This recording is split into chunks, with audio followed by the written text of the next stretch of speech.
The views and opinions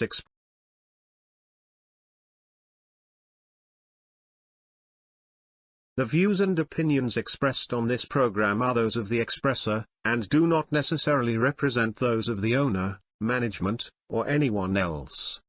This program is meant for mature listeners, and some of the language and topics may not be suitable for younger or sensitive individuals.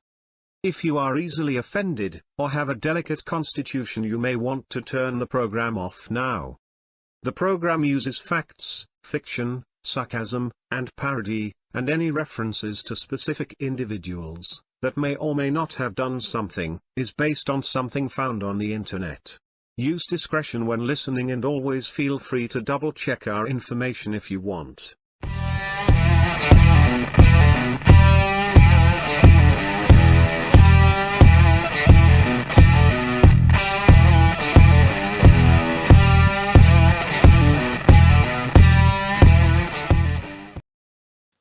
I'm Anvil. And I'm Jeff. And this is Let's Talk It Off.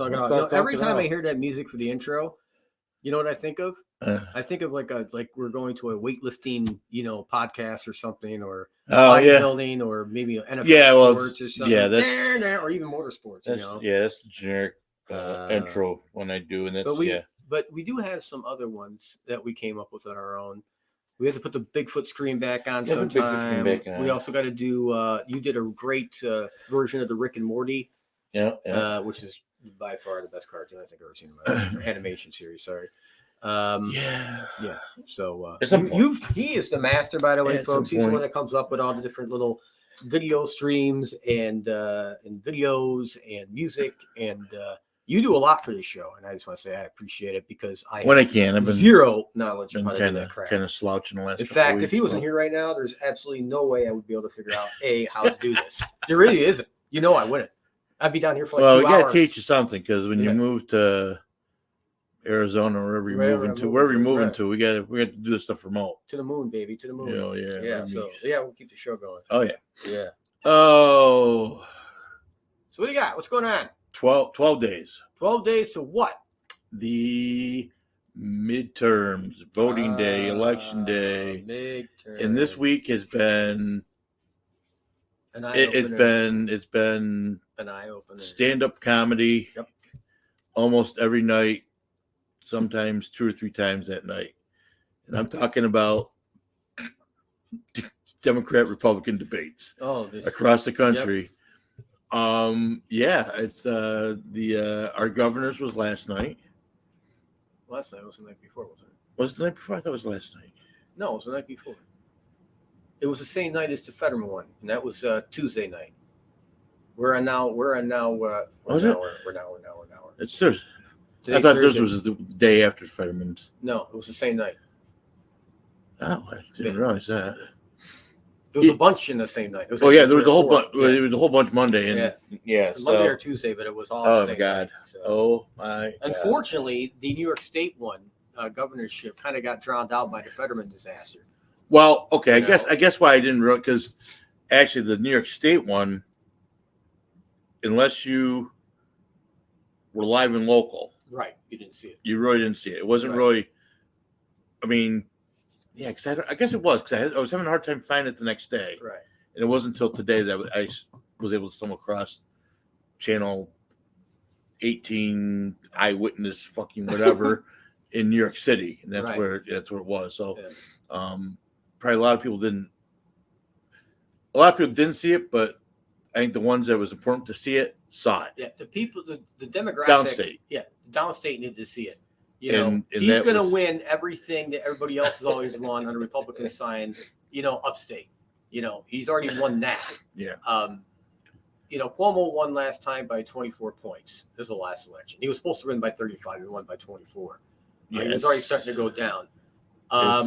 This time, there's a much better candidate. He really did really, really well. I think I don't know if you saw the part where he did the drum roll with his fingers. Yeah.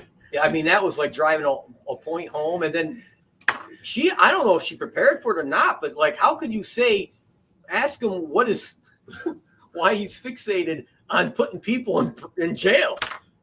Don't you know there's a crime problem? She had a lot of stupid things. She kept going after guns. Kept going after everything. Legal gun people. It was more legal. It was tough to hear. Right. And you could almost. It was very difficult to hear that she was saying illegal. Right. Right. And I think there may have been 1 or 2 times that she said legal, which was definitely a Freudian slip on her part. Right. Interesting debate format. I actually kind of liked it. It was kind of like a game show, right? Because then they had the candidates got to ask each other one question. Right. I thought it was going to go. I thought they were going to ask more than just one question. And then they had a lightning round, which was funny. But anyways, it was fair. So her one fucking question. She's going up to this guy that's starting to kick her ass, right. And her one fucking question is, why do you think Trump was the greatest president? Yeah, exactly. People are sick of the Trump shit. And again, it was sad. It was sad that it just goes to her incompetency. If it wasn't about guns, it was about Trump. But that was it. Yeah. Like issues that she probably could have scored some actual points on, like abortion. She hit it a little bit. But it was like a 30-second bite, and that was it. Yeah. She went back to the gun. She went back to Trump. She went back to January 6th. She went back to election denier, climate denier. Right. Now, whatever it was, gender denier, whatever last denier thing she called them. It was horrible. I don't know what was more painful to watch, because at least I give Fetterman credit because he had a stroke. Right. You got to get a guy. I get. And he was going against Dr. Again, Pennsylvanians. I am truly sorry for your lack of fucking options. Yeah. No shit. I'm not 100% sold on Dr. Oz either. But in comparison, but at least you got fucking Elmer Fudd or Dr. Oz. I get Fetterman's had the stroke and he's had issues. Yeah. But he's just a wingnut to boot. And then, and you had to know you had to know it was going to be anyone that watched it had to know it was going to be a train wreck. Right. Yeah. He gets to lead off the debate. John Fetterman, you got 6 seconds. Tell them why you want to be a senator for Pennsylvania. And he goes, hi. Good night. Everyone. Good night, everyone. And then he just kind of paused, like a long, super dramatic pause, like. And then he went in this tirade. And then I watched it 3 times to figure out. I know he was going after Oz, but he mixed it all up. So then I had to put the stuff together after the fact. And now I know what he was trying to say. I get it now, but at the time I was like, "What the fuck is this guy trying to say?" And it was, what was it called? The Oz factor, or the Oz, something. The Oz something. Yeah. Basically, it was. Whenever you see Dr. Oz, he's lying. Yes, or when you hear him talk, or on stage or on TV, he's lying. That's like when my wife goes, "How do you know when a man's lying? He's opening his mouth." Right. It was so. Yeah, I don't know. Like I said, I don't think Oz did that much better. What? I mean, in comparison? Well, no, it was night and day. Okay. So come on, guy with a stroke, guy without a stroke. Guy without a stroke should have done a much better job beating up the guy with the stroke. Yeah, absolutely. And Oz had some very generic answers.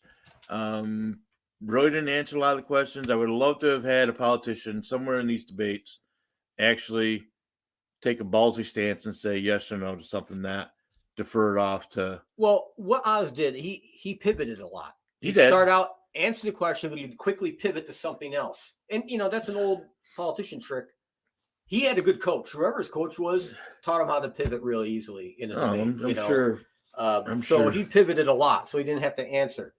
I'm sure Don made sure he had some good help. Our governor should have took a fucking lesson. Our governor was an idiot, because she only pivoted to the same old stuff and then she points out her own plan. 30-second soundbite instead of sound plan. Right. So she used all sound bites, no sound plans. I like how the common answer for abortion was, we believe in, what Roe versus Wade was. It isn't, and especially New York. New York is, I won't say was, is right up to the point it shoots out the vaginal canal. Yep. That's not Roe versus Wade, people. Nope, that is nowhere near what Roe versus Wade is. Roe versus Wade was about a woman's right for privacy and choosing her medical stuff. I question any doctor, any medical professional that took their Hippocratic oath, first do no harm, that is comfortable killing a viable fetus. It's a human being. That's what it is, if the mom's life is truly in danger, in danger, right? You got to make a choice, one or the other. I get that, but a lot of this stuff, in my opinion, doesn't qualify. And when we have when we have the same policy as China, Russia, and North Korea on abortions, you can kind of see it's the wrong neighborhood to be in. You can kind of see their point on the human rights issue. When Europe even turns a disgusted eye on anything past 16 weeks, right? Something we've taken a wrong, hard, sharp turn in the wrong direction. And again, it's in my view. Again, this is just my view. We have conditioned our society to accept this abortion genocide, and by doing so, we wrap it in the cloak of woman's choice. And what that woman's choice thing does, it helps people subconsciously forget they're murdering, they're committing genocide, and it makes them okay with it. I think on a subconscious level, if they step back for a minute and really examine what they were doing from a moralistic standpoint, I'm quite sure a lot of them would say, "Holy shit! Well, this is murder." Well, I'm not quite finished.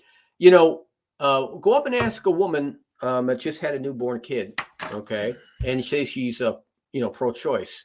And maybe see her again in 5 years and ask her, would you abort that child? They'll say, absolutely not. I love my kid. They would never say they would abort that child because now it's grown. It's a human being. It's they've attached to it. Mm-hmm. But before they had that connection, it's easy to do. You know what I'm saying? But right. It's after the fact, like, no, I would never fucking do that. The mindset changes. The mindset changes.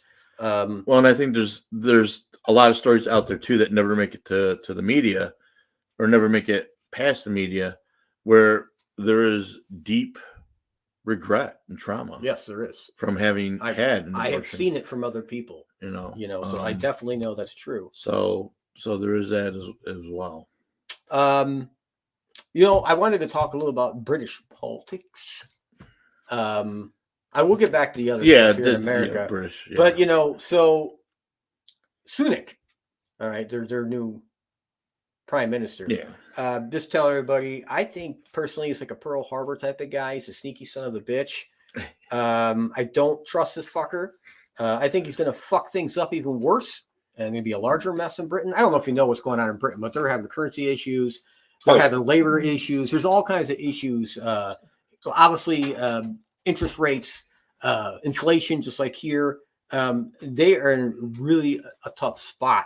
I think it's so bad, and this guy's gonna fuck it up so bad that he's gonna split his own party. And I think he's part of the Tories, if I remember correctly. And I could actually see that party split into 2 or 3, sections, mm-hmm. and another or 2 parties forming out of this because there's a lot of infighting. Kind of like the Democratic Party now. We're not seeing it. We're going to see it soon. Oh, yeah. The infighting's coming. Actually, saw a little bit of it this week. We're going to talk about that too. Okay. But just keep your eye on that. I don't think he's going to be prime minister very long. I mean, the last one lasted a month. He'll probably go longer than that, but he's going to fuck things up pretty good. Just wanted to get that out of the way. Yes, the last one, which was a woman. I'm not saying anything bad about women. Right. Lasted 44 freaking days. Yeah. And just said, this really isn't my cup of tea, so to speak. Yeah. Fuck this. I'm out. So she says, I'm resigning. Yeah. See ya. So we had the debates. In New York State right now, the governorship, especially after this debate, is tighter than tick. The debate performance only helped Zeldin. I mean, it helped him a lot. Didn't, yeah. Oh, yeah. So especially in New York City. It hurt her a lot. And if you look at her numbers even before the debate, because I track and follow numbers. It was from every single tight poll I before can the find. debate.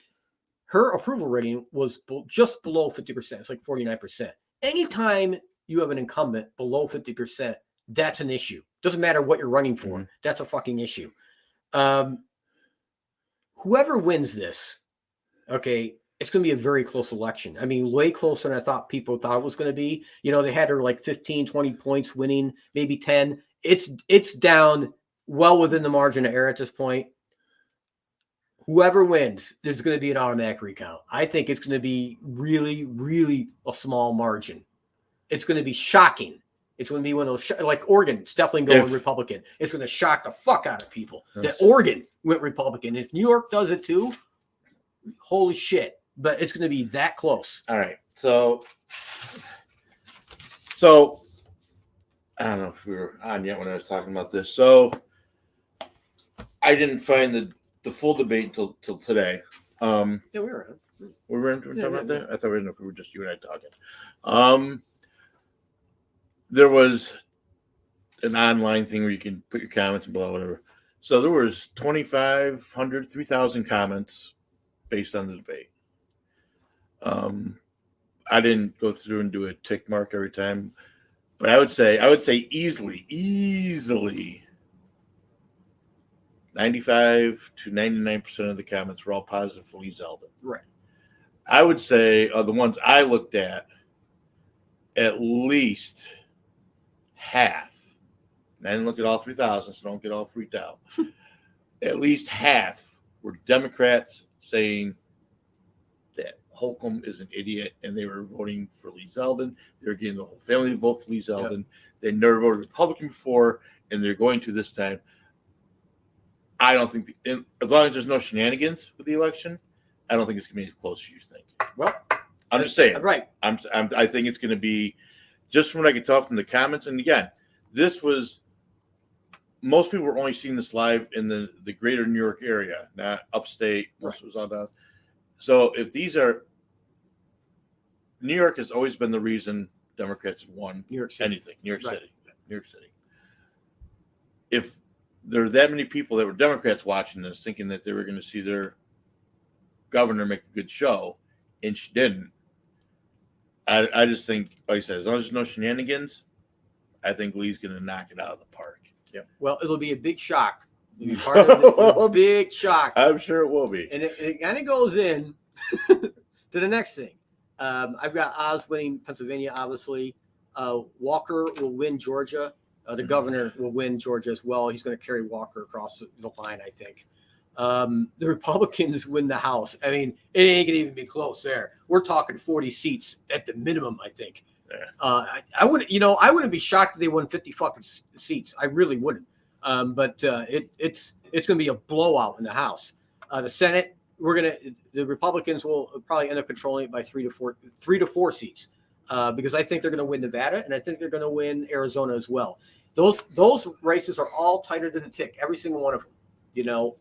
I can easily see those going. Here's some problems. Here's one problem, and I think it's senators and it's most Senate races.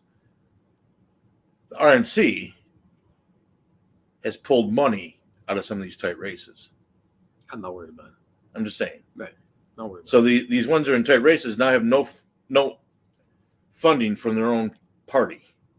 It's okay because they all had debates, and all the debates went very similar to what happened in New York State. The Democrats got annihilated on crime, inflation, COVID. Mm-hmm. They got nailed on all this shit. And there's no look at Michigan, the governorship. That was a good debate. For her to lose, and she was getting negotiations to be a possible VP for the next president, because we know Biden's not running at this point. She was in negotiations to get the Democratic Party, and she's going to lose the state now. She's an idiot. Yeah, but this is how close shit is. I get it. I'm just saying. It's all over the map. In local levels, we're going to see places that had Democrats for years and years. They're going to lose. They're going to lose. All kinds of crazy. I'm telling you, there's a bloodbath coming. Like, people don't realize what kind of bloodbath is coming. This bullshit with the RNC pulling money. They need to get in there, and it's Mitch McConnell. That's, I guess when there isn't an active president, the president is no longer head of the committee. Right. So since we don't have a Republican president, Trump would not be the head of the committee. It must revert back to the whatever majority leader they have. So Mitch McConnell has pulled this money out of races of Republicans that he knows are not going to vote for him to be the new leader of the House or Senate. Right. So he's a piece of shit, and they hope they get rid of his ass. Yeah. So yeah. Oh yeah. There's lots of crazy shit going on.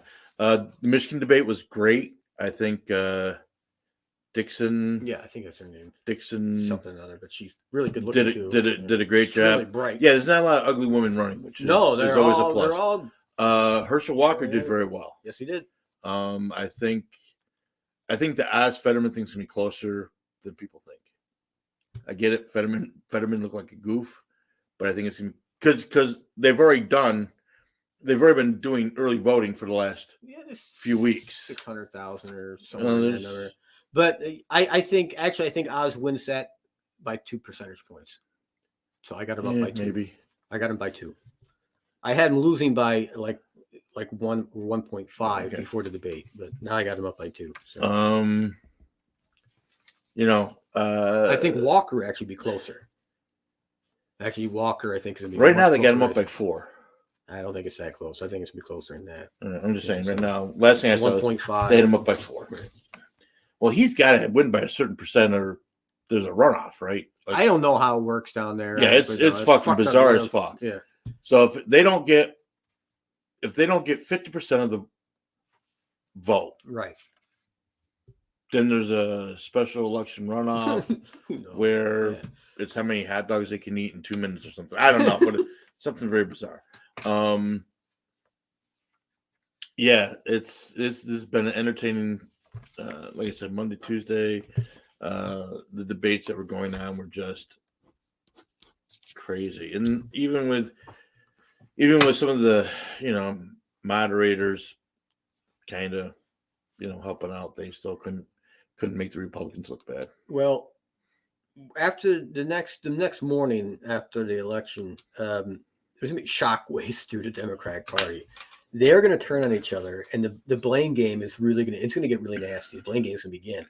And I have said this before. I'm going to point out a story, and this kind of goes into another point I'm going to make here in a minute. The Hill. You ever hear that? Mm-hmm. Okay. It's a left-wing propaganda agency, okay? Masquerading as a news agency. That's really what it is. It reported the following on 10/26/22, so that's this week, in regards to the red wave. They said, end quote, if the damage is significant, it could extend to Biden as well, unquote. I'm using this as proof that as I predicted, the Democratic machine is already gearing up with knives out for Biden. His time is extremely limited as president. I said further, as I've said this many times in the show, Biden will resign as president. Quote, health issues. But behind closed doors, it will be his own party pushing him out the window or face the 25th Amendment removal. The Democratic leadership will tell him behind closed doors they will support the 25th Amendment removal once Republicans bring it forward in early 2023, which they will. Resign now or be removed. That is the message that Joe Biden will get. He will resign. I'm done. I want to make sure I got that across. Because the knives are already coming out, and you're seeing it in the Democrats' own news agencies. Oh yeah, well they've been, because they keep letting him go on, and he just keeps more rope. Getting lost he got lost in the garden the other day. He didn't know which way he was going. Lost The in the fucking was on garden. TV. He goes, which way do I go? Do I go over here? And they're like, no, Joe, this way. He got lost in the fucking garden at the White House. Yeah. What the fuck? Midterms are 14 days away, and he's talking about going after airlines for the extra charges they. What the fuck? Yeah. That and this one didn't get as much publicity, but he lumped into that whole thing was going after the banks for bounce check fees and something else, which I'm good with that. Yeah, right. Because let me tell you, I've been supporting my bank for fucking decades with bounce check fees. See, believe it or not, I've never had a checking account. When I was married, long 20-some years ago, I did, but I've never, ever since then, I had paid everything with cash or bank check. Or the bank got a check, paid it that way. So I do not believe in checking accounts. Fucking horseshit. I do have a long-term forecast for everybody here. Long-term. This kind of goes against what I had previously said numerous times on this show. I see a possible split from Trump, meaning as in who the nominee will be. I've noticed lately that a certain Republican has been all over the place helping other Republican candidates, Oz included, Walker. I think she was helping Zeldin. But Nikki Haley has been everywhere. Right now, she's polling That's below.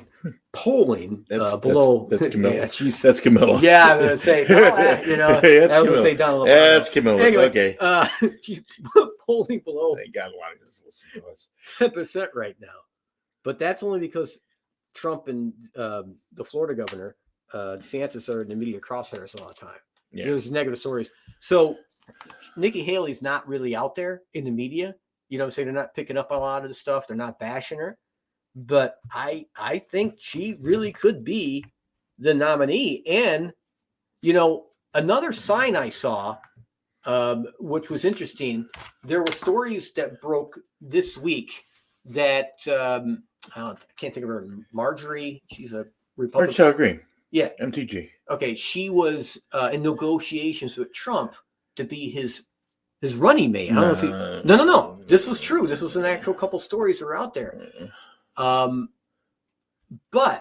I don't think it really happened. No. I think either the Trump campaign planted those stories, okay, because they want people to focus on, oh my God, she's extreme. She's just like him. This is the worst ticket in history. So when he does choose, if he chooses to run, and if he does end up as a nominee, and I'm wrong, which I'm not sure, I don't think I am at this point. I really don't think it's going to be him.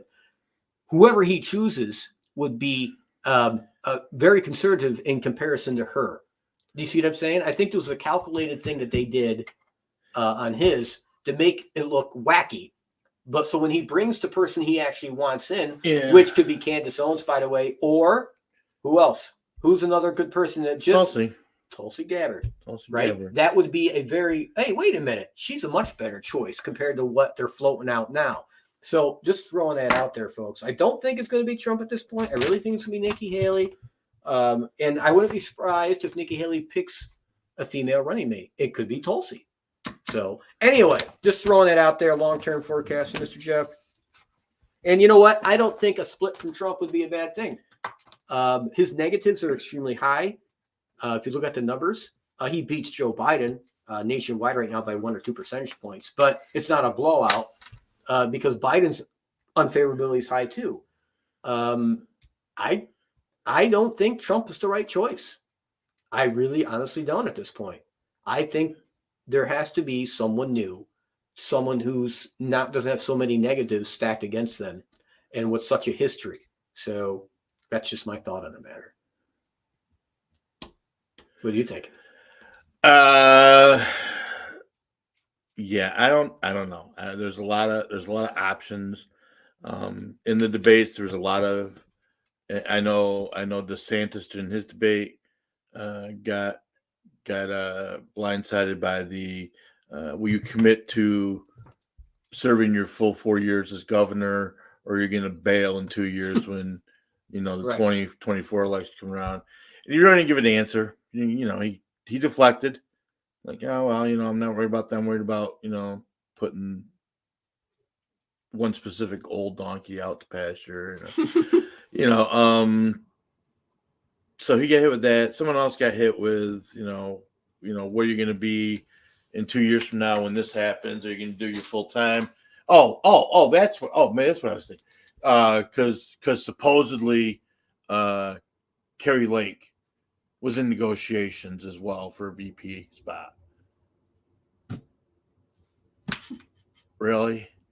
I get it. She's making some good noise. She's making some, as I got the same problem with her I got with DeSantis. You're doing good in your own little neck of the woods. Right. And you're pushing back pretty good on local press and local pressure. Right. But this is a whole different it's a whole different. I don't see him as the nominee. DeSantis? No, I don't even have the feeling. Like, not even a little bit. I just don't see it. I don't. No, and I think to a certain point, I think he knows he's better off being a big noise in a little room. Right, a little pond. And I think Kerry Lake same way. She's aggressive, and she's a big noise in a little pond. Yeah. But there are only a couple that are national stage. Right. Nikki Haley. Tulsi. Yep. Tulsi got her own baggage. I don't know a lot of baggage for Nikki, so that's. Well, he's former governor. Well, yeah, right. United Nations, so I mean, as far as that goes, if you're looking for lack of baggage, it's probably going to fall into Nikki. Yeah. But Trump has an energy with him. You know what I'm saying? No. I don't know. I can't shake the feeling. It's not going to be him. I'm just saying, two years out, and he's still filling stadiums. He's still. I will say, if he's not going to do it, if he's not going to do it, then he needs to say, I'm not running, but I'm throwing my support behind so and so. He'll play Kingmaker. Yeah. I think he's done this thing as president. Him and Nikki Haley met about a year ago. I don't know if you know this or not. And they had a long, in-depth, private meeting. It was shortly after that meeting. She was at some convention. It was mostly for Republicans, and she was explaining the path forward, for the Republican Party. And Pricey pack. And she goes, "Your next president, she will have your back," meaning her. Right. And that was shortly after she had the meeting with Trump. So I'm just looking at all this stuff. No, I hear you. And Trump's got all this legal shit going on, and he's got a huge ego. I don't know. I don't know. I don't know. Again, I think you got. I think as long as there is and this is in his mind, a qualified successor to him, I don't think he'll run. But if there wasn't, right, I think he would. I think, and again, we've given him credit. You got to give him credit to not only the 4 years in the White House, the whole year and a half before, and the whole year and a half, 2 years after. It's been nothing but 24/7 finding a way to fuck this guy. Yeah. Well, that's why his negatives are so high, and that's why he'll have such a hard time, I think, with independents. But he'll play. I think he'll play Kingmaker, and I think he'll play Kingmaker to the point that he gets to pick the VP behind closed doors. Say, this is who you're going to use, and this is how it's going to be, or you're not going to get my endorsement. Well, I'm sure he's, I would think he has the. I don't think he cares much about the Republican Party per se, but I think he wants to have the right leadership in there, right, under the Republican name, right. Yeah. And I think whoever he gears up as VP will, short of everything getting all fucked up, will take over 8 years after the president gets done. Right. I think they're setting things up for the next 2 decades. If they're smart. What else we got going on here? There's lots. Oh, yeah, there is. Lots. I just wanted to hit Putin real quick. I've been saying this over and over. His time is coming to a quick close. I think a lot quicker than people realize. But yeah, as I said, remember I said when this is back in the beginning of the war, and he wouldn't meet with anybody, or he'd have him at one table and he'd be at the other. And I said, there's something wrong with him. He's sick. Remember, I kept saying it. He didn't want to catch COVID because he was already sick with something else. Remember, I said there was a health issue. He has fucking cancer. Okay. I don't know if you know this or not. Did you see the blow up the photos? He was out somewhere doing something. He was meeting with soldiers, and he had his arms up, and you can see where, there was tubes in his arm at one point recently. This is just like last week. I'm pretty sure now. No one said it's cancer. I'm assuming he has cancer. There's something wrong with him physically. He's getting weak, and his power is starting to slip. They're going to remove him. He's not going to step down on his own. But as I said, his time is almost at an end. If he got PICC lines in it, could be cancer. And it's good because you know what? We really need the Russians. And I know this sounds nuts because we're in the middle of this fucking battle with them. We're supplying, whether people want to realize it or not, we're the ones that blew up the fucking pipeline. Any fucking idiot knows that. Putin wouldn't blow up his own fucking pipeline, you morons. We did it. That was us. But not only that, we probably blew up the fucking bridge. We're already engaged in this in other ways. Covertly, we have troops, maybe Delta Force or some shit. We're in fucking Ukraine and we are fighting. That's it's a foregone conclusion at this point. Oh, yeah. The problem I see with this is we really shouldn't. We need Putin to go so the Ukraine war will end. And we can, shit can start kind of because we're going to need Russia because China's fucking coming. Oh, yeah. He just got elected for life, this motherfucker over in China. He removed all the peace people, okay, that were to counterbalance the invading fucking Taiwan. And did I not say that they were going to invade Taiwan? They're going to invade Taiwan. It's fucking fact now. He's replaced the entire cabinet with fucking war hawks. They're going for fucking Taiwan. We need Russia, who's on their back door, to be a friend of ours at this point. This is what we need. China, okay, whether people want to admit it or not, they have a larger Navy. They have more aircraft. They have a much larger fucking army. It's not as modernized as ours, but it's getting there, and it's getting there quickly. We have a huge fucking issue in China. We don't have the resources that we had during World War II, or even during Korea, or even during Vietnam. This is a much different scenario that we're undertaking. China is a fucking superpower with a huge fucking arsenal. Not so much in the nuclear stage, but everything else. Mm-hmm. We're depleted because we're giving all these arms to Ukraine. Yeah. So is NATO. So we're actually dwindling in what we have to use. Why China's sitting there and just building shit up. This is a big problem. And I don't think the current administration understands what the fuck's going on with this. I think they do. I just saw a video today. I don't know if you saw it, but the new Chinese attack cat. I don't know if you saw this thing. It's like it gets dropped by a giant drone. It comes down. It's got a huge machine gun. It's a robot cat with machine guns on it. And it's all metal. It can jump and move and dance around. And you got to see this video. It's going to blow your fucking mind. They've already started the robotic warfare shit. They're way ahead of us again. Yeah, I gotta find this. Yeah, they're way ahead of us in this front. I mean, there's a robot fucking army. They placed their first androids on the border with India. They have androids in their army units right now. They're already out there. This is some fucked up. Granted, they're not artificial androids. They're being controlled by a human, like a drone is. Right. But that's farther than we are at this point. They're leaps and bounds ahead of us in some of this technology. We got a problem with China, and it kind of goes to a dream I had. Now I was telling Anvil, right? I had this dream about Godzilla, and I don't know why I had this dream. It's really fucked up, and it was this week. It was this Sunday night or Saturday night. So I'm on this mountaintop, and I'm with a bunch of people. I don't know who the fuck they are. A couple of them were Asian.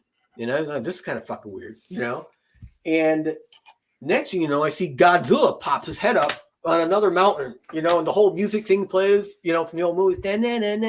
Mm-hmm. And then the fire, the scream, and the fire's coming out, and you see all these Japanese fucking people running. I'm like, what the fuck's going on?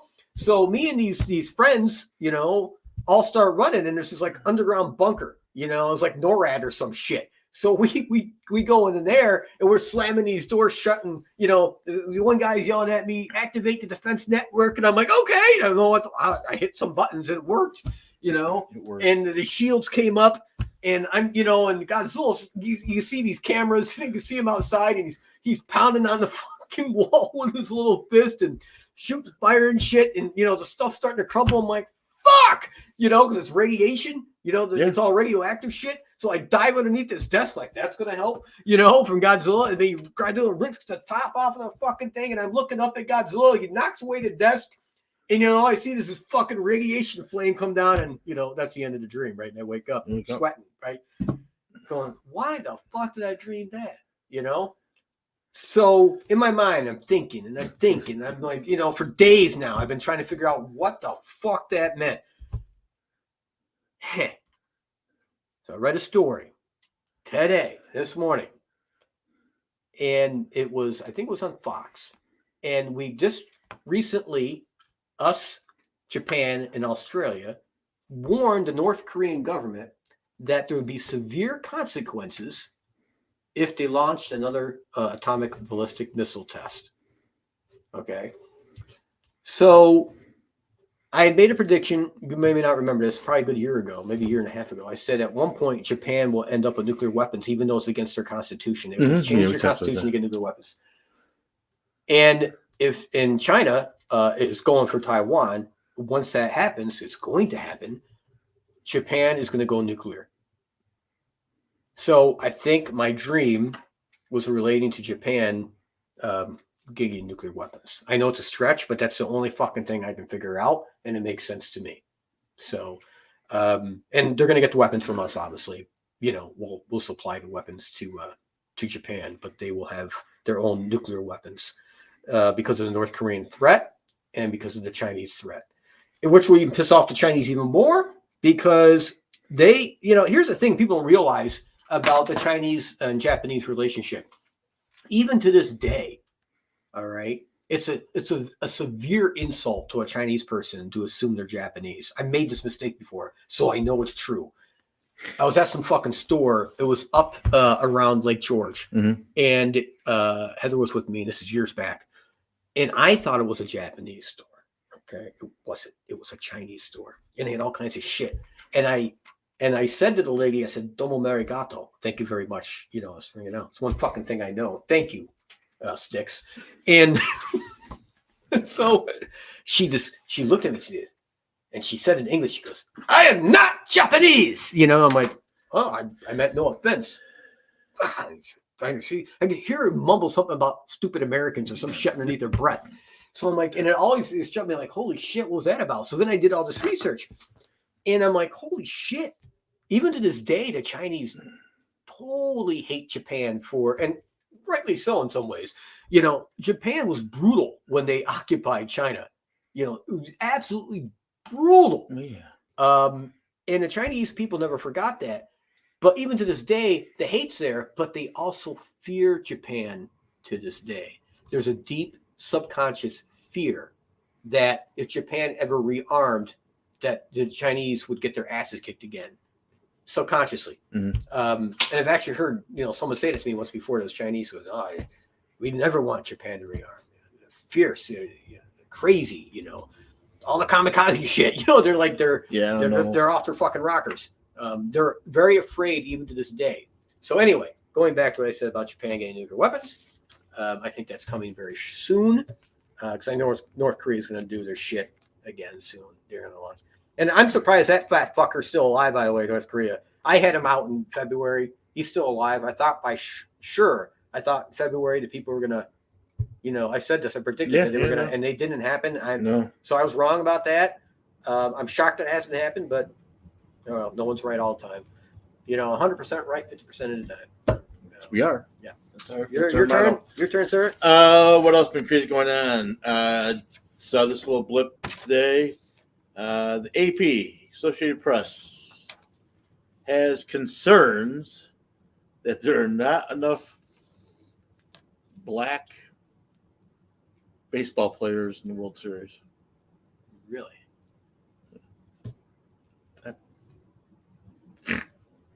I'm like, really?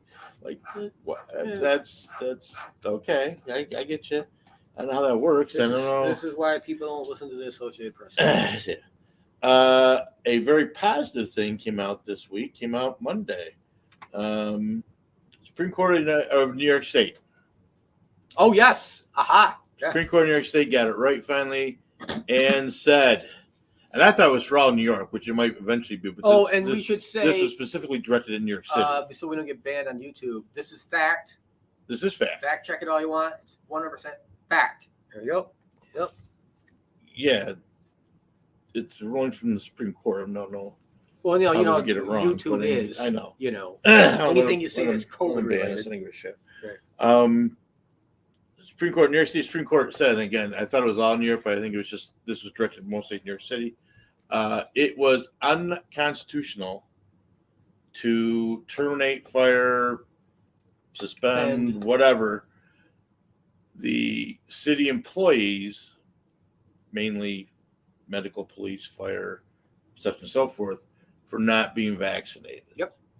That being unvaccinated was not a legitimate reason to terminate employment.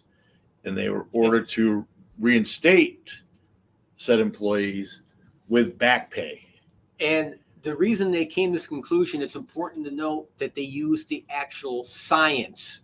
Well, yeah. They used the science, which clearly shows being vaccinated does not prevent you from spreading or getting COVID-19. Right. That is a scientific fucking fact. It's not really a vaccination. It's a helper. It might give you heart disease. It may give you liver disease. It may give you cancer. It's supposed to help you fight COVID. It's at best a therapeutic with some bad side effects. Along with that, CDC comes out the same week and says, hey, we're recommending that you add the COVID vaccine to the inoculations needed for your kids to go to school. Now, that doesn't mean a state has to do it. Right. They are recommending. So it's up to the individual states, like it should be. It should be actually up to the individual parents, but whatever. So people out there, the polio vaccine stops polio. It works. The smallpox vaccine stops smallpox. Does its job. The vaccines that are currently being given to children, I get there's some concerns about what's actually in the vaccine, blah, blah, whatever. But these vaccines have traditionally, up to this point, done their job of not letting that particular virus spread, be caught, whatever. COVID vaccine, and we've found this out, we know this out, does not do that. It is not. They need to actually stop calling it vaccine. They need to go back to the original definition of a vaccine, not this new modified definition that makes it seem legit. And that was in one of the debates too. I think folks. Yes. There was a question on one, I think it was the governor debate in New York about, it was the governor. Would you support? Right. Blah, blah. And again, I think that Lee kind of did a answer, but deflected. But then no, he was very clear. I thought he said, "No, I do not support mandates of any kind." He was very clear about that. He was not supporting COVID mandate. Right. I just felt that would have been a point that would have been a hell no. Right. Hell no.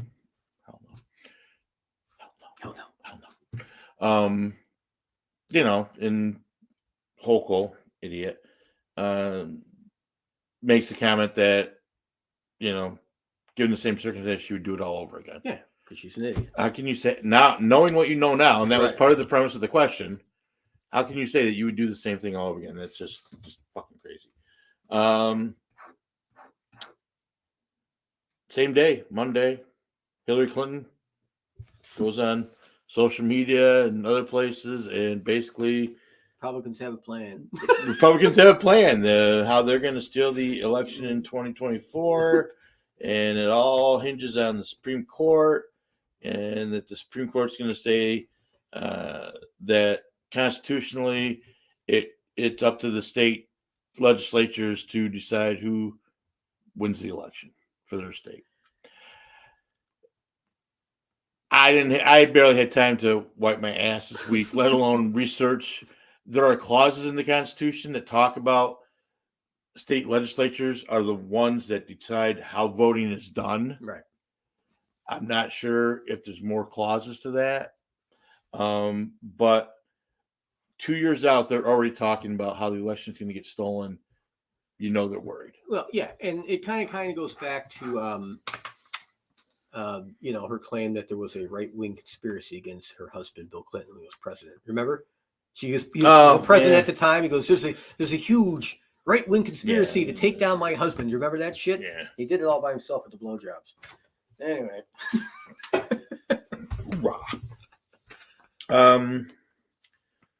Again, random violence. Here again, this is, they were talking about, everything Hochul had to say was about guns and violence and whether illegal guns, you want to get rid of them. Random violence. And there's so much violence going on right now that isn't gun related. People being pushed in the front of subway trains, people being stabbed, people being beaten to death. It's crazy. They need to, again, put away, as she would say, the soundbite and come up with a sound plan to get things back under goddamn control. Anyways, early voting issues have already started to happen. Report of a mail truck that burned to a crisp that they think had absentee ballots in it. It could have cost us the election. Recount, redo. Yeah, you see that shit coming. It was Iowa, Illinois. Maybe it was Illinois. I don't know. They don't matter anymore. One of the districts, one of the Senate races, a Republican candidate's name was left off the ballot altogether. Yeah. How's that happen? For one county or one whatever. And George got all day. It was only Bill, I got it. And it was only kind of caught by accident when some people from her campaign said, "Hey, what the fuck is this? You know you're not on the ballot here." So, it's already fucking starting. Shortage of poll workers. Again, I think we talked about this. When I talked about I will be out there election day. I expect someplace upholding the Republican, way of life. I don't know if it's like this in all states, but New York State, if they don't have enough of one party to give equal representation at the poll, they just nominate someone from the other party to be, play for the other team that day. Like, okay, you're actually on skins, take off your shirt and go over there and play. He's fine. I'm yeah. I thought I saw him earlier. No, you didn't. No. Yeah, well, there was a Republican and Democrat watching. Yeah. So I think that's kind of crazy in itself, but I get it. You can't just shut down the polling place, but I think there might lead to, some questions as to the veracity of the claim that it was fair and free. What do you got? Oh, because I might get something to be a little bit long rant here. So yeah, I got two things, and then I got something at the end. That's okay. Let's go here. We'll do two short things here. One is Israel's going to hit Iran really soon. I made this prediction probably 5 years ago. Israel will not allow Iran to have nuclear weapons technology. It's just simply not going to happen. It's not. Israel is not going to allow it. It's just simply not in the game plan. And all the negotiations have basically broken down because of the war at Ukraine, and we're supposed to negotiation with Russia and Iran, and some other countries, France, Germany, trying to make this shit happen. We've kind of walked away at this point because we're fucking pissed off at Russia. Iran's going to say, fuck you, we're going to do it anyway. And Israel's going to come in and just fucking start bombing the shit out of stuff. So watch for that flashpoint coming. And all this is, This is some fucked up shit because China's going to go for Taiwan extremely soon. I mean, really soon. Everyone was saying 5 to 10 years. I'm like, no fucking way. I wouldn't be shocked if 5 to 10 weeks. I wouldn't be shocked if it happened by the end of this year. And I said that numerous times on this show. I would not be shocked one bit. They're going a lot quicker and a lot faster than people realize. They've got the momentum, and they believe the time is the right time.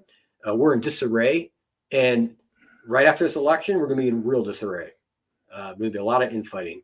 One thing I didn't write down, and maybe you did, but I don't know if you saw the progressives. You know, they all signed this letter to the president, urging to stop our involvement in Ukraine, the Progressive Caucus, and to start negotiations with Putin for peace in Ukraine. Within 24 hours, every single one of them recanted their signing of that and said it was a mistake. The Democratic leadership went after every single progressive behind closed doors and said, what the fuck are you doing? We have an election right around the fucking corner. This is the last fucking thing the president needs is his own party turning against him on the war. The war hawks got to them. Mm-hmm. You know, the reason I was a Democrat when I was younger is because they were anti-war. The Democratic Party today is filled with war hawks. And that, I mean, Tulsi Gabbard, Gabbard said it better than I did. But that's true. She's absolutely 100% right. It is a war party. And that's what sickens me about some people that are diehard old style Democrats. They don't see it. And I don't understand why they can't see it. You can't be that blind. It's obviously a war party. So anyway, Liz Cheney endorsed a Democrat who was also part of the war party. And she is obviously part of the war party on the other side, not anymore, but she's part of the military-industrial complex. Her father ran Halliburton, vice president, wanted to invade not just Iran and Iraq. He wanted to go Pakistan. He wanted everybody. Afghanistan, he was going after everybody. Shot his own lawyer in the face with birdshot. Yeah. Hunter accident. Believe it or not, it was Bush Jr. that held Cheney off. You know, it was Bush Jr. when he was president that actually put his foot down. God, you know, he wasn't the warmonger that Cheney was. That was for sure. Okay, so one last thing before we get into your shit. Human intelligence, intellect to live on. In the next 40 years, and I may make this, biomechanical androids. The technology will allow us to transfer our human consciousness to the new android. We will indeed live forever. I saw this in a dream. I saw it happening. We discover a way of taking the human consciousness out of a living human being when it's close to death and transferring it into a android. And I was talking to my hairdresser today, the lady who cuts my hair, hairdresser. And we were talking about different subjects, and I said, you know, within 10 years, you know, you're not going to need a man. And she's like, what are you talking about? I said, in 10 years from now, you can buy them now, but they're like the Model T version. Yeah. But the androids in 10 years from now will be so fucking intelligent. They'll have artificial intelligence close to human speed when it comes to, you know, thinking process, maybe even beyond. Yeah. But even the synthetic skin, the biomechanical structure, it will be so human-like. It will be hard for us to tell the difference between an android and an actual human being. They're going to do everything better than us, faster, stronger, sex forever. You're never going to have a, you know, I can't get it up on any moment. You know, it's just going to be nonstop. And going on that, in a 40-year time period, we will reach a point in our technology that we will take the human consciousness and transfer it into these biomechanical androids. And we will indeed, our human consciousness will be able to live forever. So me, you know, and I'm going to try and make it, man. I'm starting to change my eating habits and shit because I had this dream and like, I want to make it. I want that body. I want that android body in 40 years from now. So that's what I'm looking forward to. All right. Put that out there. All right.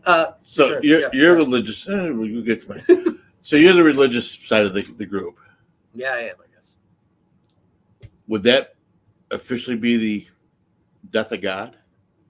Well, when you start taking your consciousness, your soul, and transferring it to a synthetic body. The way I look at it like this is, if God didn't want us to make this happen. Oh boy, here we go. He gave us free choice. He did. So I'm saying this is a free choice. Free choice is an illusion. Maybe he'll be pissed off if my android has an unfortunate accident and I die and I meet my maker, because there's other possibilities here.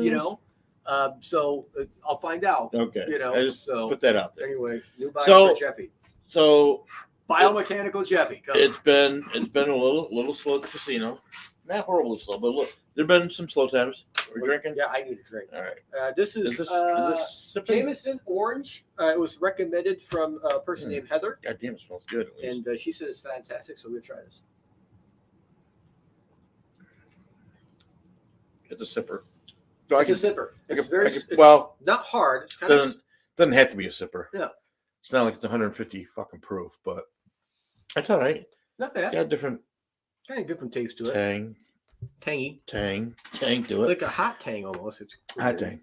So I was thinking about everything that's going on. Definitely don't want to dip your penis in that. No. Some people dip their penises in shit. I don't know why, but they do. Anvil. Don't do that. No. Go ahead. With everything going on with the trans kids and hey, Julie made some comments. Oh, did she? Yeah. I'm sorry, Julie. Our eyesight sucks. Yeah, we weren't paying attention. What did she say here? Well, he's hiding stuff. No, he doesn't know how to operate this thing. Oh, great! Forget it's Thursday. Oh, you're killing me, Julie. Oh, you brought it up on the screen. All right. Everyone have any? Oh yeah. You read it out loud, so vendors don't. So Julie writes, but the schools always follow the recommended schedule. Shuttle. They got a shuttle bus schedule because they get state aid, and since pulling the religious exemption in 2019, New York parents won't have any other option than homeschooling. So sounds like we will only have a chance if Zeldin gets in.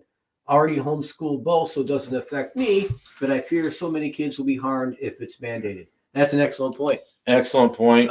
She's right. If Zeldin doesn't win, Julie's right on the nose about that. So she won't mandate this year. No, she'll wait till next year. She'll wait till next year. Yeah. Anyway, so thank you for the comment, Julie. Thank you. Appreciate it. I think if I were gay, he's not. Well, you did touch my knee once and really freaked me out. Did they ever hear this? The LGB crowd, lesbians, gays, and bis, have got to be pissed at this point that their group has been hijacked by the trans and all the other levels go with it. Yeah, see, I don't follow all that like you do. Well, I do because what's going on, the things they're doing for kids, the things they're allowing for kids, this thing going on, so you're into this shit, but I don't really follow it. So, lesbian, gays, and bis kind of started the whole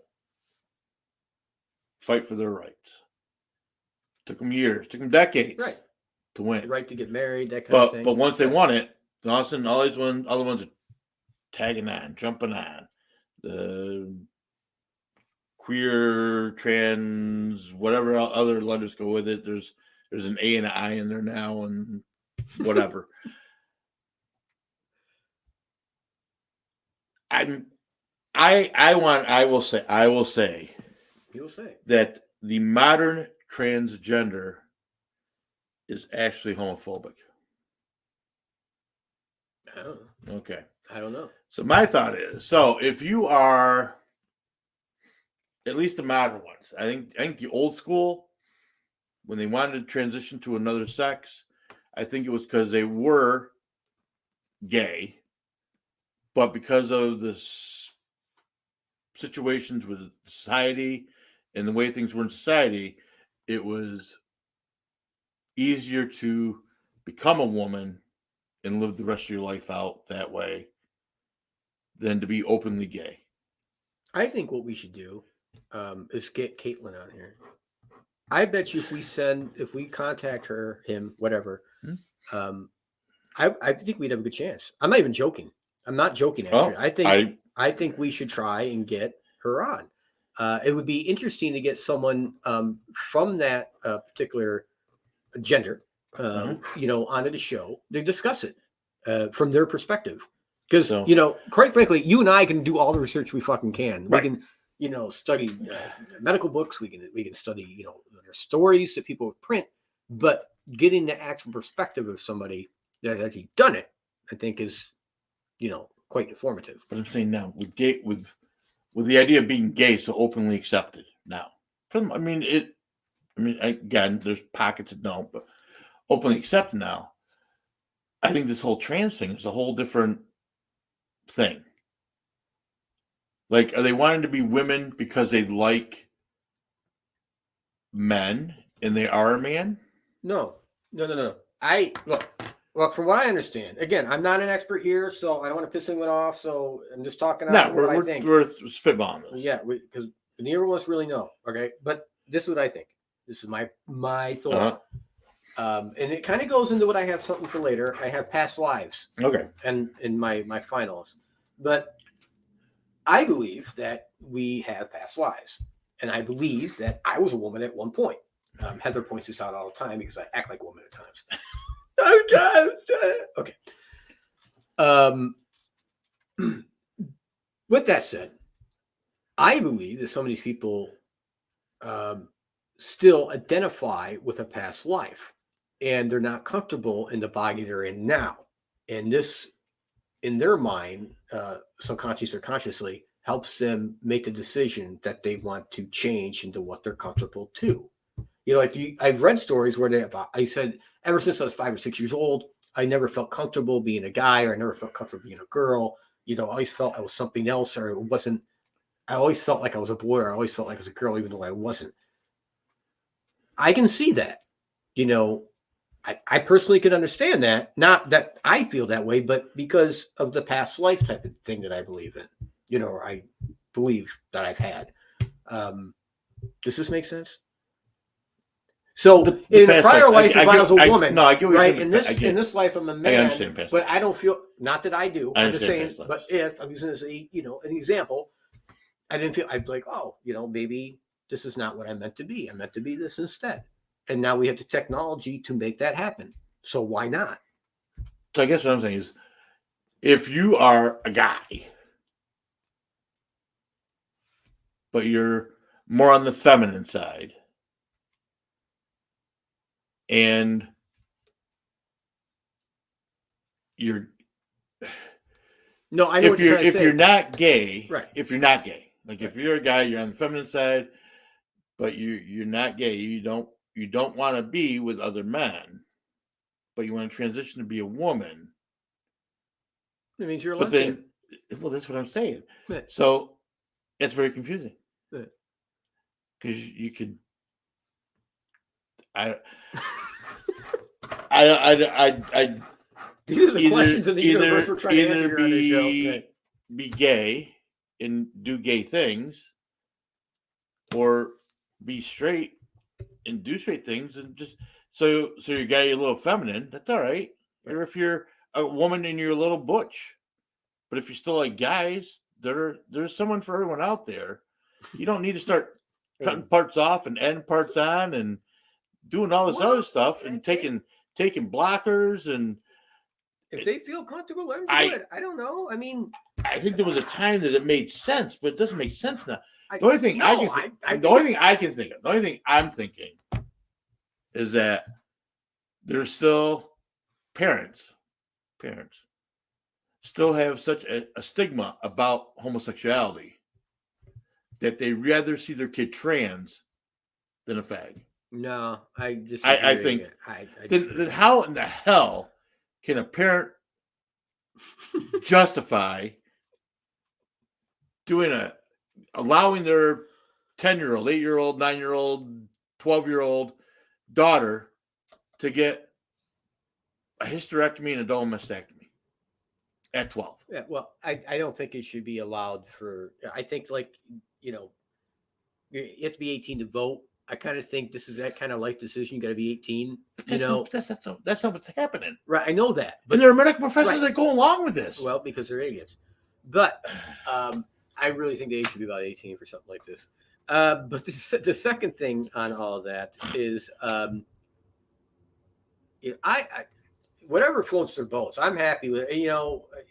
It doesn't affect me. It doesn't hurt me anyway. Whatever you want to do, if you're a businessman, I'm putting it out. if you want to put a giant, earring in your penis, that's your business, or in your vagina, whatever makes you happy. If you want to chop off the penis, hey, whatever, man.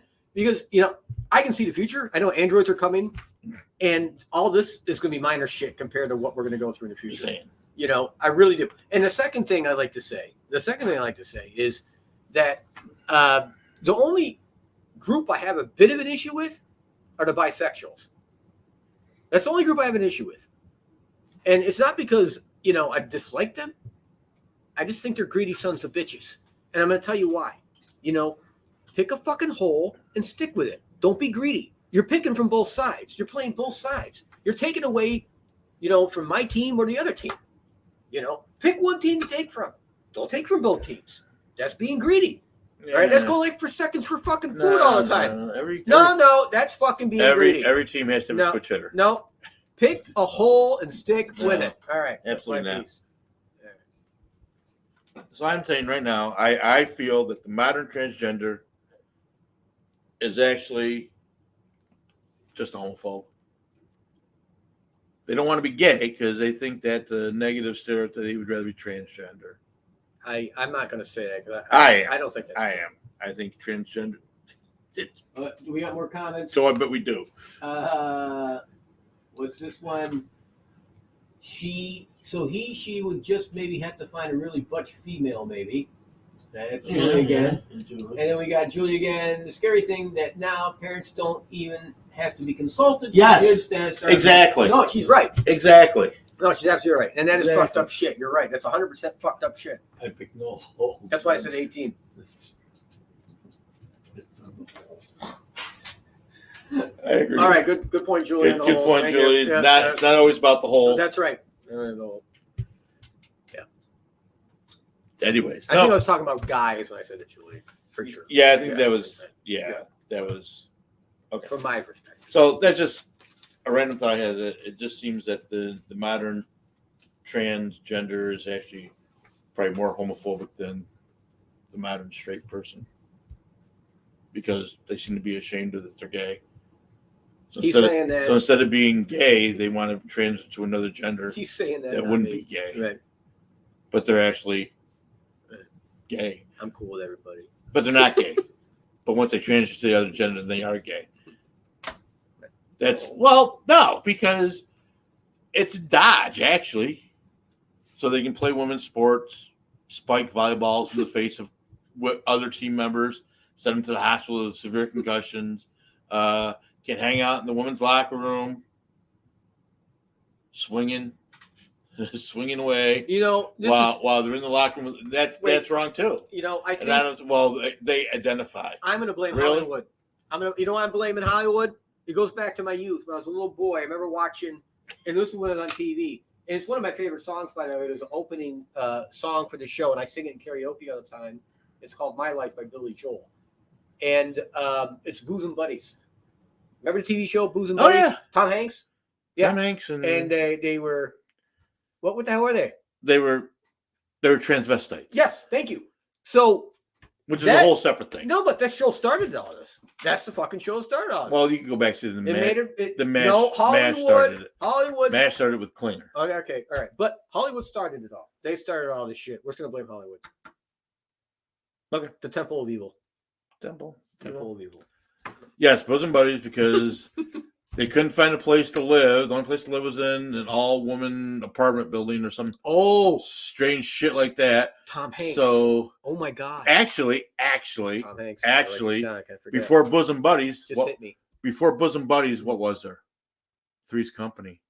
Yes. Jack pretended to be gay. That's right. So he could live there. So he could live with Julie and Chrissy. Yep.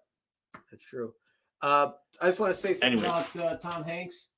And I could be wrong, but it just hit me when we were talking. I said Tom Hanks. In the prisons, yes. The prisons is another place that they should not be allowed to be put. Don't be shocked in the future if Tom Hanks is accused of past child molestation charges.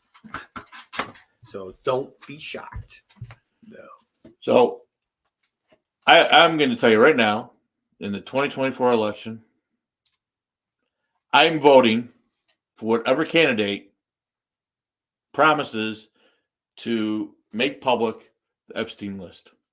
Oh, that's a good one. That's a good one. Joe Biden promises to release that list, even though he's on it. He might just get my vote. Let me tell you, if it's Trump, if it's Nikki, if it's Tulsi, any Republican, day one, as soon as you reverse the energy issues that came up, day two needs to be releasing the Epstein list for public viewing. No redaction whatsoever. Yeah, I think a lot of people are on that list that are really high in power. So, or they would have not gotten that guy into prison the way they did. The cameras were off. The guards took a break. That was an inside, Oh, absolutely. That was, that was wetback. That was, that was classic clip. I can't remember the name. Was a wetback for an assassin for the CIA. There's a nickname they have for him. What is it? A wet work. Was it wet work? Wetback's always something different. Okay, yeah. I'm sorry. I didn't mean to offend anybody. I get my terminology mixed up in my head. Especially our Mexican viewers. Yeah. Again, my apologies. That's not what I meant. But yeah. So there is a name, for these special assassins that the CIA trains and the NSA trains for these particular missions. And this has that handprint, fingerprints all over it. From the last show, by the way, Project Mockingbird. That was the CIA. What you can remember? Yeah, and Pete. Mockingbird. Yeah. Pete actually, IM'd me on Facebook. He was fucking Mockingbird, Jack. I was yelling at the radio. I was driving, fucking Mockingbird. And I'm like, I know. It hit me after the show too, but it was Mockingbird, by the way. That was the CIA program that Bush put it. At least changed the name back in the early 70s when they headed the CIA. I think 75. But Project Mockingbird started very early. I think it was in the late 50s through the CIA. And basically what they did, and this is a fact, you can research it. It's declassified, most of it. But they had CIA agents working at every major news network, planting stories, fabricating stories, and spreading propaganda against American people. This is fact. It is not fiction. It is extremely well researched and declassified. Bush said it had to stop. What they really did is they didn't stop it. They just changed its name and its destination to something else. It's still top secret. For instance, Anderson Cooper is a self-admitted former CIA agent. People get this news from this guy. He admits he's a former CIA agent, and he's giving you the news. Why would you listen to him? Okay. People love this guy. And I'm like, what the fuck is wrong with people?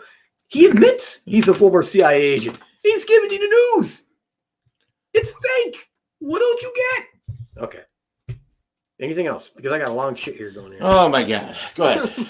All right. So past lives. I wanted to get to this tonight. First, I want to say, viewers and listeners, what do you recall about your own past lives? Comment or send an email, and we can discuss it on the show. Yeah. We'd be very interested in. I'm very interested in this subject. So I will start myself here. I believe I was in Egypt at one point. No, I wasn't a pharaoh or some shit like that, or some wealthy landowner. I was a goddamn slave. I already know it. I've had dreams in the past of a hot sun beat down on my back, fucking my ankles buried in sand, and just dying of thirst and doing hard labor. And I never knew where these dreams came from. But it goes back to my Egyptian. I was a slave. No fucking. I was, probably a Jew slave, but I was a slave.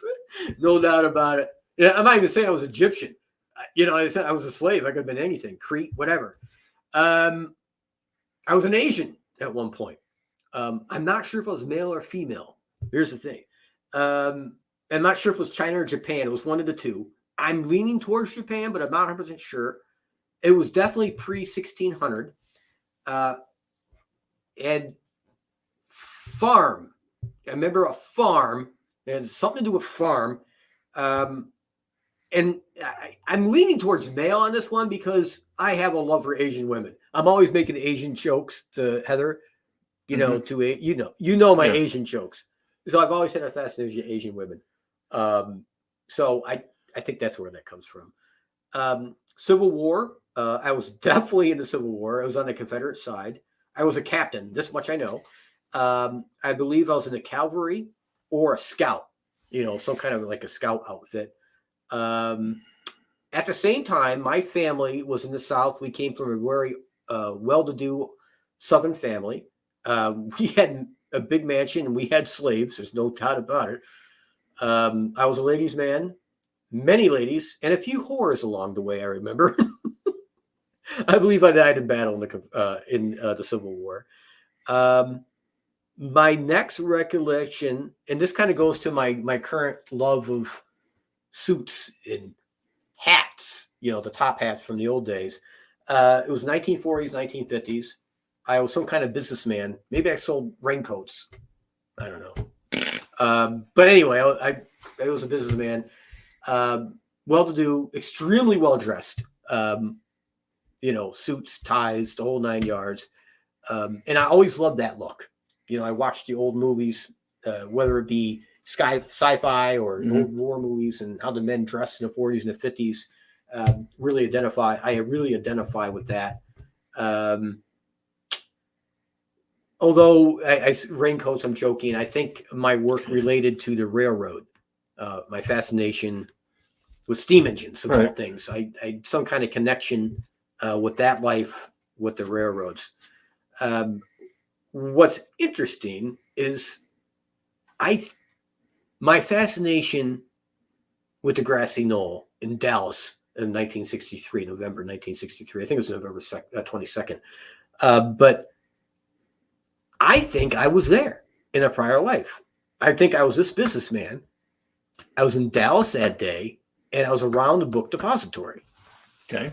I honestly think that because I've done a deep dive for like 20 years on this subject. The whole Sasquatch thing is one thing because it's very interesting to me. The whole UFO thing because I've seen them before in the past and they're very interesting to me. But this, why does JFK? This was before I was even born. So to have such a fascination with the events of that one particular day, so I'm starting to think, because of the dreams I've had, the bullet wasn't by my head, the guy running up, he had the gun in his hand and he had tears in his eyes, and I'm saying, I just shot the president. I mean, just all this shit running around in my head. Really crazy stuff. And what's really interesting to me about this is this whole time frame, my last life before this one, my parents were alive. They were young, but they were alive. And I would be at the same age group as, say, my father's father, or my grandfather, I guess. So I put myself in that time frame. That would have been about the age group. I was maybe a little bit older, but right in that range. And I believe I died sometime in the late 60s, or mid 60s, late 60s sometime. And I know it sounds nuts, but a lot of people end up dying that witnessed in the JFK assassination. A lot of the witnesses, if you research it, died in a very short time frame, within 10 years of the assassination. Just saying. Coincidence? Maybe. Yeah. I don't know. But anyway, I figured I'd share my past lives. Oh, we got a comment here. Oh, boy. We got Miss Julie about past lives. Thank you, Julie. What we got? Don't recall any past lives, but had a very strong pull to England in high school and then Australia a few years later. Was obsessed with Australia and never knew why until I got a reading from a psychic called Alani decades later. Apparently, I was a big, burly, red-headed guy who wasn't good and got sent from England to the penal colonies in Australia. Part of my karma is this life was being in law enforcement instead of criminal side made sense to me. I've always been obsessed with red hair too. Me too, Julie. I love red hair on women, but different reasons. That makes sense. That actually really makes sense. Lang and I want to do some, I don't know what the hell that means, QHHT sessions. if we can find a practitioner. They'll get you into a theta wave state, and they usually start with past lives. Yeah, just in hypnotherapy. All right, so you know what she. All right, I think I do. Okay, you explain because Julie, I'm sorry, so I'm not up to date on that. I think what Julie's talking about, and I could be wrong. The theory is that you can be hypnotized, and you can past life regression. Right. Kind of like the abduction thing where you can. Right. So, I mean, that's what you're saying. That's what you're saying. I mean, I guess I've never really thought about it because I'm usually desert doorman when it comes to these things, but I had a strong affinity to the American Revolution, to the Civil War. I don't know if that means I was past life in those areas or not. I don't know. I could have been my own great grandfather. I don't know. It's strange. You know, I've read a lot of information on past lives. Again, you know, I got interested in the subject, and I've listened to different psychics, and damn it, I forgot to write her name down. There was one that I actually ran across who made predictions like 3 years ago, right, about all this shit, and the amount of stuff she got right. And this is what really shocked me because she wrote some of this shit 2 years ago. She predicted that Sunak, this before he was like a big name, would become the prime minister of Britain. She nailed like certain shit like that. She nailed that Oz would end up winning Pennsylvania as a senator. And this is like 2 years ago. And I'll have to get her name for the next show, guys. So it's really fucking far out how much shit she nailed. So anyway, but, you know, she talked about, and other psychics I've seen it talked about, in this life, we're surrounded by people that were probably around us in a prior life. You may have been my father. When, you know, Luke, you are my father in a prior life. Or I may have been your father. Or we may have been lovers. Oh, that's pretty fucked up shit. But, you know, the whole point, you know, or Julie could have been my daughter or some shit like that. Or I could have been Julie's son, you know, or Julie could have been my father. Or, you know, all these different connections, you know, are from lives before, and we stay close connected when our lives change and we jump forward into the next one.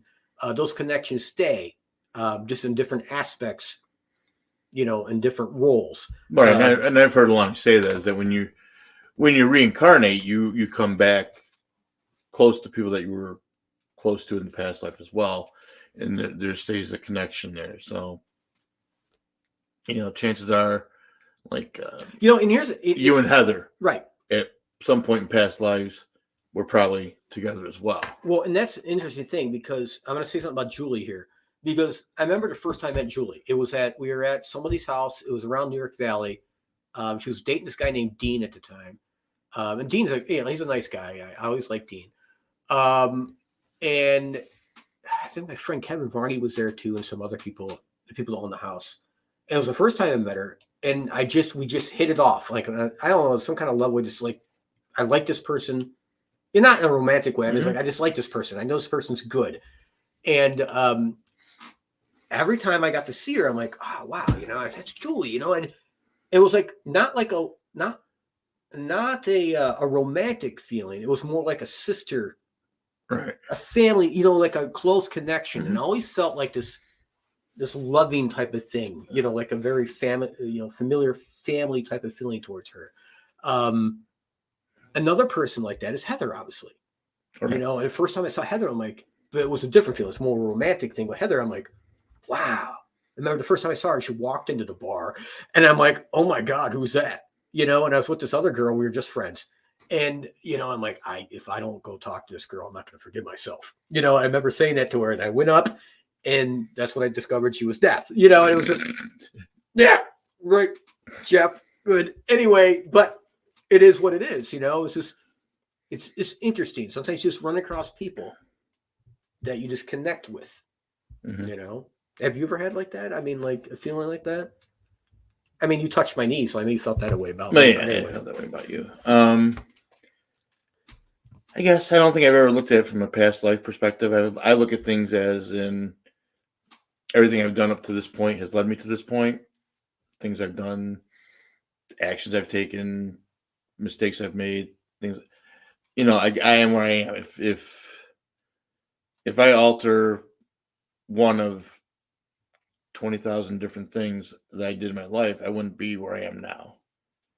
You know, if I had been more of a company man, I wouldn't be working at the casino. I'd be still toting the barge at Walmart. Like, you know, and we got friends. I got friends that are still at Walmart 20, 25 years in, and they're still there, they're still surviving it. And I just wasn't meant to do that when it came right down to it. No, your life path was different. Yeah, it was so, meant to be different. You know.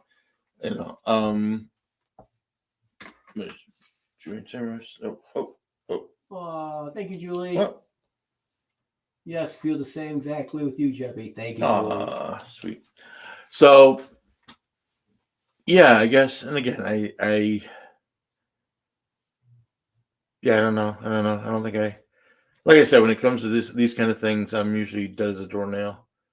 You know, when we're at a haunted location, I will be let me tell you, if I'm hearing voices or I'm seeing ghosts, you know this is fucking real, because I am the last one. Like, I rely on my technology to point things out to me. You're more in that world. You know, when we were, and I know I've talked about this probably a dozen times, but when Alana and I walked to that one house that one time up on it was Airport Road, wherever it was, we walked in and I heard a female voice say hello, but there was no female in the fucking room. Like, it wasn't AVP. Right. It was a disembodied voice saying hello, and Alana and I both heard it. I'm like, what the fuck?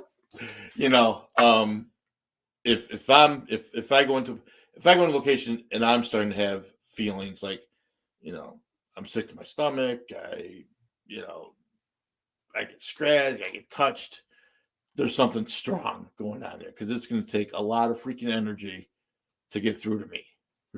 So, you know, that's why I like having Lonnie with me, because at least Lonnie's tuned in right away. And I think that's the reason Lonnie likes me being there too, is she knows that I'm not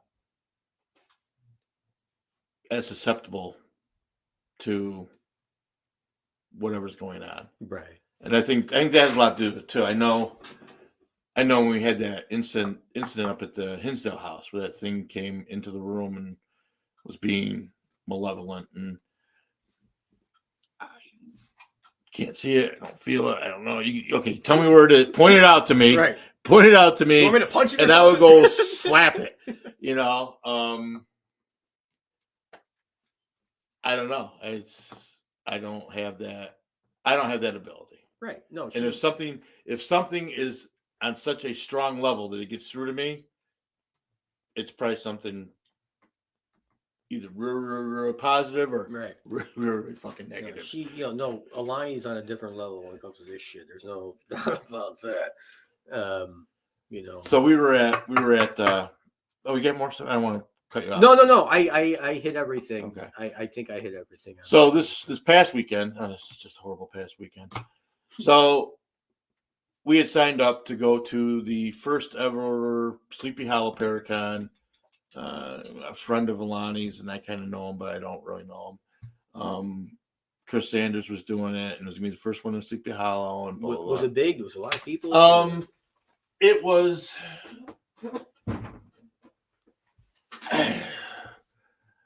For the first one, it was all right. I think I don't know. There was a lot of people. There was probably maybe 30 vendors there doing different things. He had some decent names listed. Not all of them showed up, but he did have some people there. I would say, as far as attendance wise, it was probably no bigger, no smaller than probably our first attempt here locally. Oh, okay. Okay, so there were people there, but it wasn't like a steady flow. It was like a influx. True. But anyways, so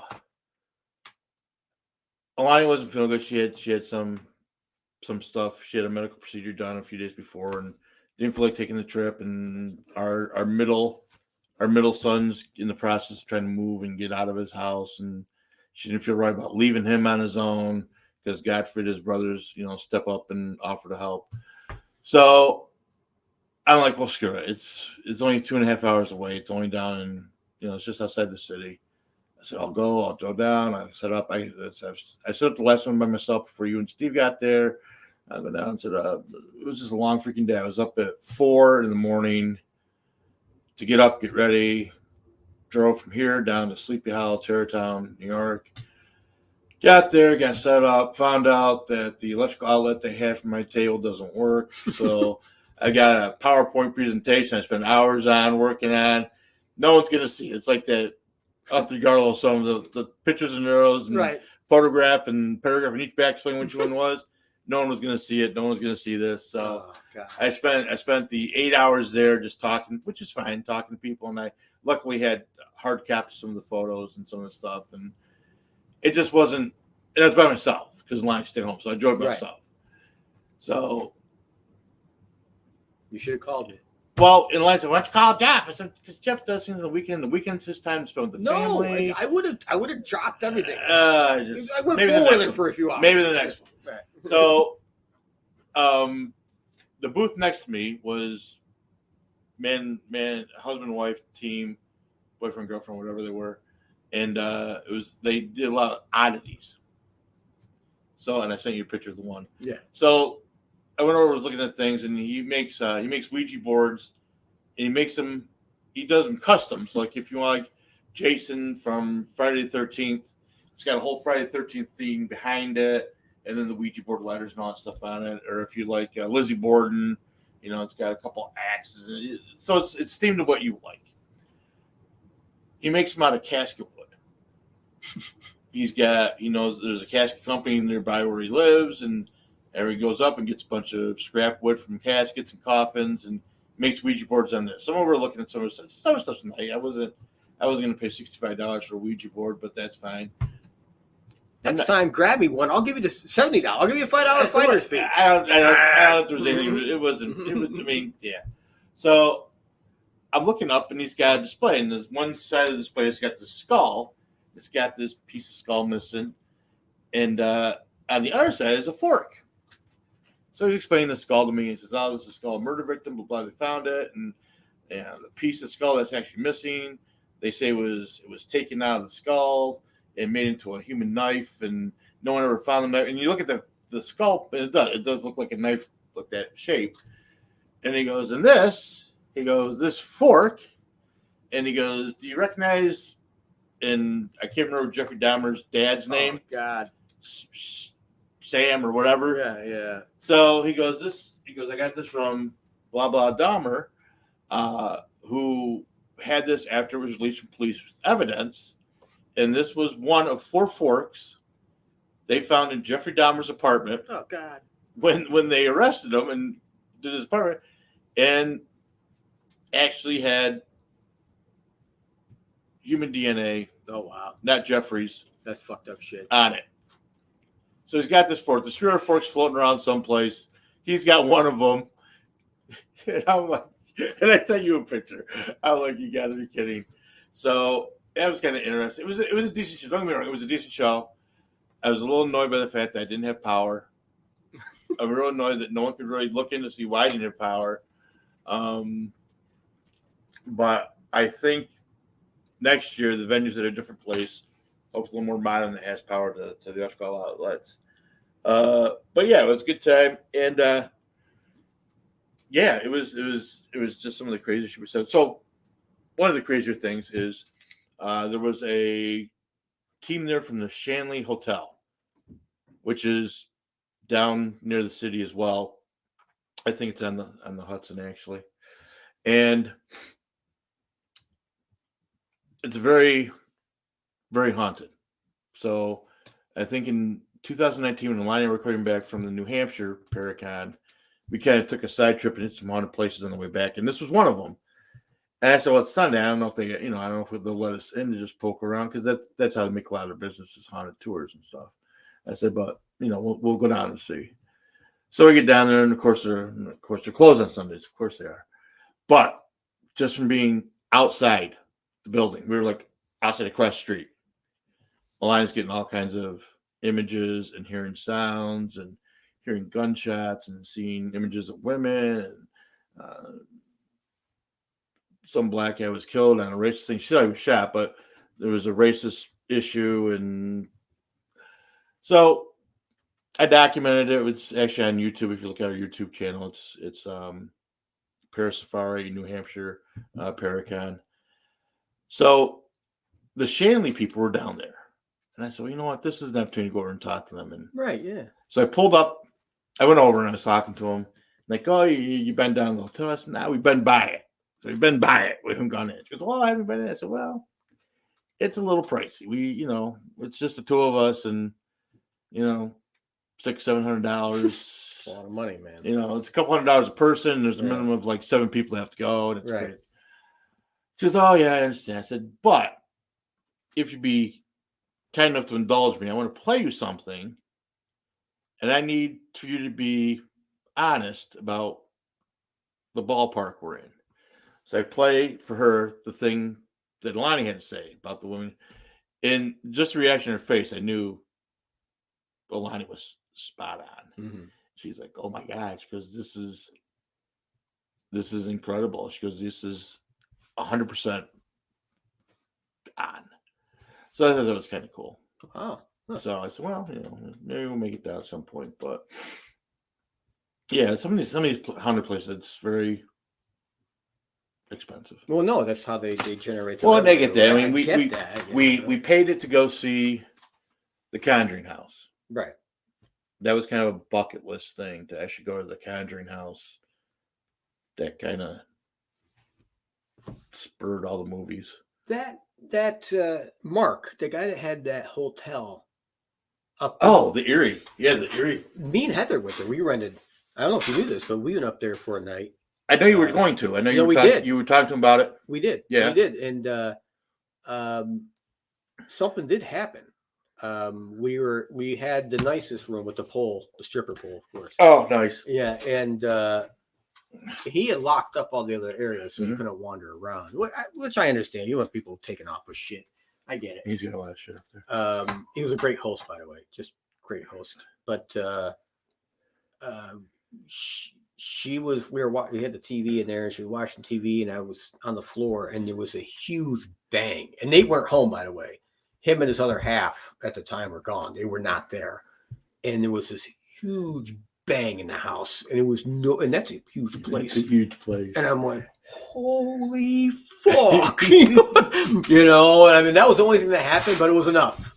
It was enough. I'm like, yeah, this shit's real here. And that place was in bed because that's because I don't know how much it was for you guys to go up and stay. It was, I think the room that we got at the time was $250 or $300. And it's a bed and breakfast type place. So yeah, we got breakfast. That's one thing. Yeah. I know when we went up to investigate as a group, I think it was only $40-$50 a person to go do that.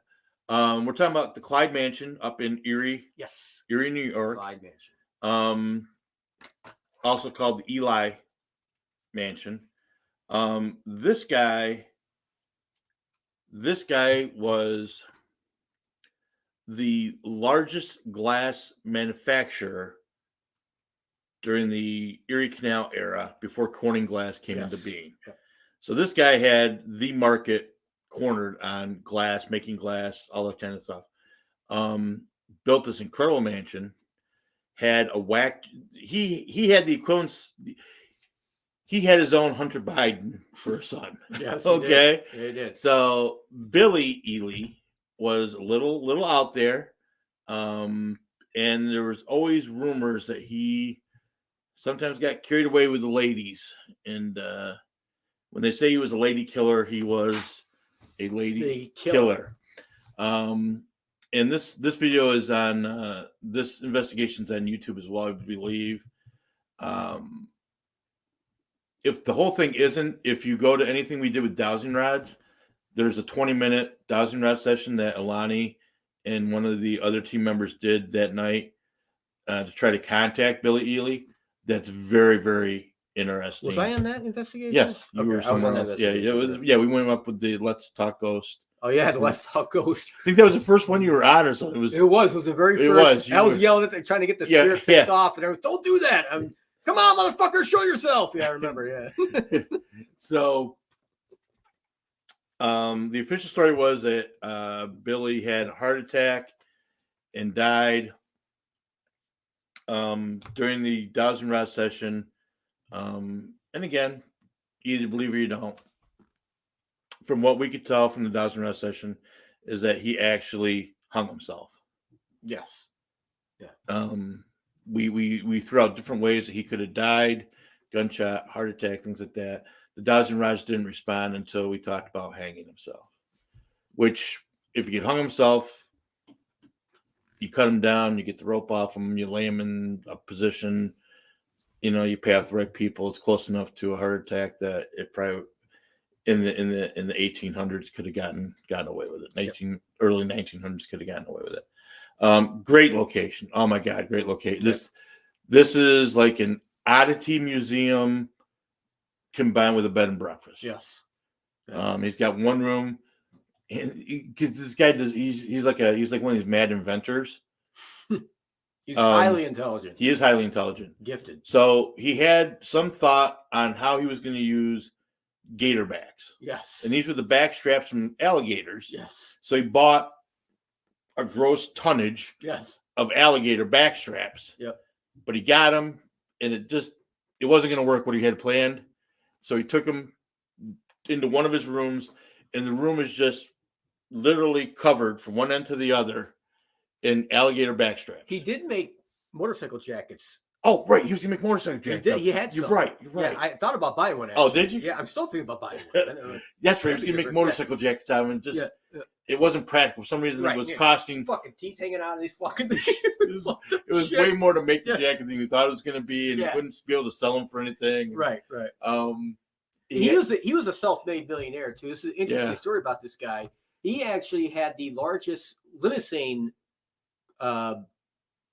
school in America. I don't know if you knew this about him. I knew he did a limo, but I didn't know about the school. No, he had a school, and he actually taught limo drivers. Oh, this is where he made all his money, and he had a limo service as well. Right. And I asked him, well, how'd you get into this? He goes, when I first got into it, I looked at what everybody was doing, in the limo world, and I did exactly the opposite. He goes, everything I've ever made money on, I did the opposite of what everyone else was doing. Actually, there are a lot of people who say that when they say, I did the opposite. But he was the limo driver, Billy Joel.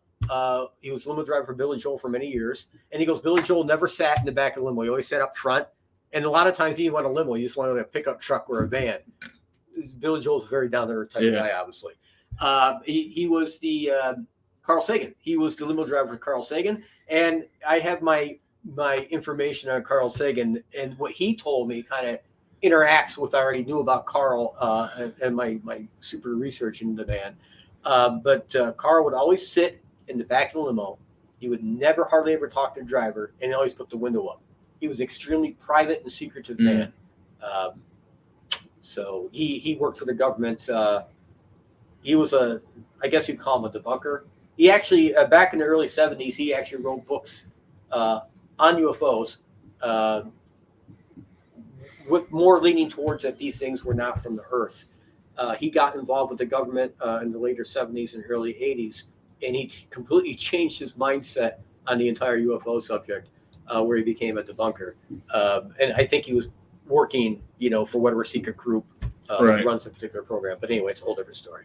So, but yeah, there's 20, 23, 33. There's crap load of rooms in his house. Yeah, it was huge. Yeah. And he's got them all different themed. Like I said, the one alligator room, there was just alligator back straps, wallpaper the room.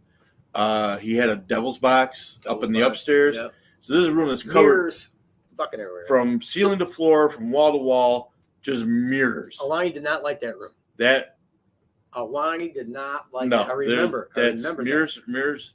She gets very interesting vibes off of mirrors. I know we went and saw Annabelle. Mm-hmm. They had brought a mirror from the museum there as well, and she was getting more negative vibrations off that mirror than she was from Annabelle, the possessed doll.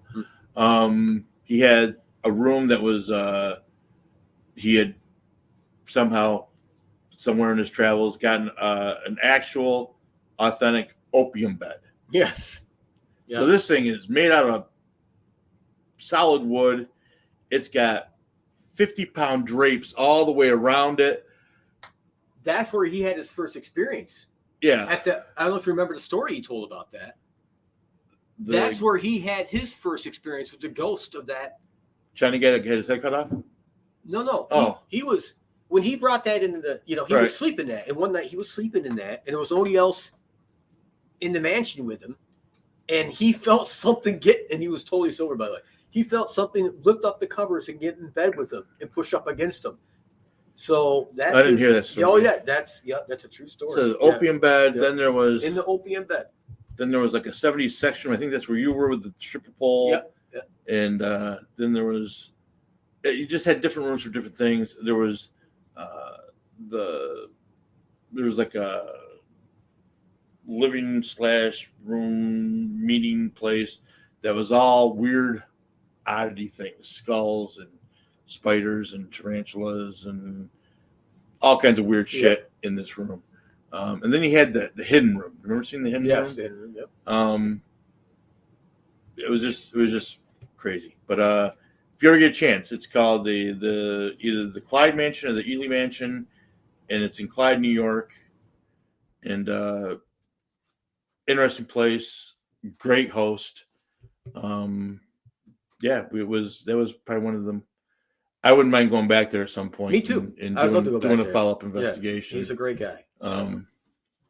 So maybe we'll talk about doing that somewhere in the future. We go. Yeah, I would love to do that. Go up for a night. Yeah, for a night. Let them know we want to investigate too while we're up there, but we'll stay the night, and that'd be interesting.